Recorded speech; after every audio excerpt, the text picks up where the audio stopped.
Hello friends, my name's Kevin and I work at Berkshire Eagle newspaper, which means that I like words a lot. I also like fishing, and I also love curious monkeys named George. So, here's my story. I hope you enjoy it. Curious George Goes Fishing by Margaret Ray, illustrations by H.A. Ray.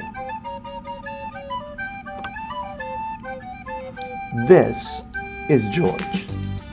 He is a good little monkey and always very curious. One day, George was playing with a string when he saw something funny. He saw a long string on a long stick being carried by a big man. What could the man be doing with a string on a stick? George was curious. The man was on his way to the lake, and soon George was on his way to the lake too. George watched the man put a hook on the end of the string and a piece of food on the hook, and then the man lowered the string into the water and waited. When the man pulled the string out of the water, there was a big fish on the hook. What fun it must be to fish! George wanted to fish too. He had a string.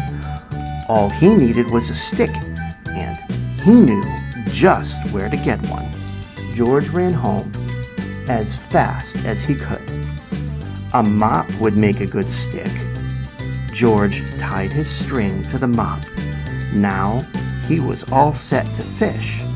Or was he? Not yet. George had to have a hook, and on the hook, something that fish like to eat. Fish would like cake, and George knew where to find some. But where could he get a hook? Why, there was a hook on the wall. It would have to come out. With the hook on the string and the string on the stick and the cake in a box in his hand, George went back to the lake. He put some cake on the hook and lowered the string into the water. Now he had to wait. Would he catch anything on the end of his string? George was curious. The fish were curious too. All kinds of fish came to look at the string. Big fish, little fish, red fish, yellow fish, blue fish. One of them was near the hook. The cake was just what he wanted. George waited, and the string shook. But when George pulled the string up, there was no fish on the hook. There was no cake on the hook either.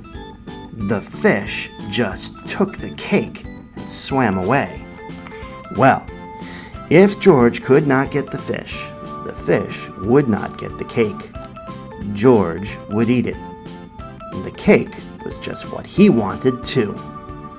He would find another way to fish. George looked into the water. A big red fish with a long tail was so near. Could he reach it? Could he catch a fish without a string? George got down as low as he could and put out his hand. And splash! Into the lake he went.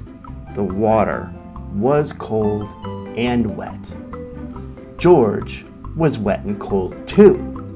This was no fun at all. When George got out of the water, his friend Bill was there with his kite. "My, you are wet," Bill said. "I saw you fall in, so I came to help get you out. Too bad you did not get a fish. But it is good the fish did not get you. Maybe now you can help me fly my kite." George was happy to help.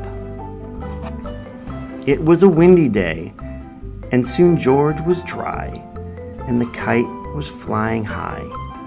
He watched it go up and up and up. What fun it was to fly a kite!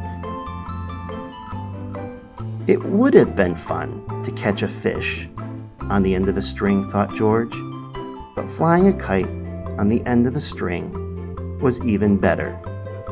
The end.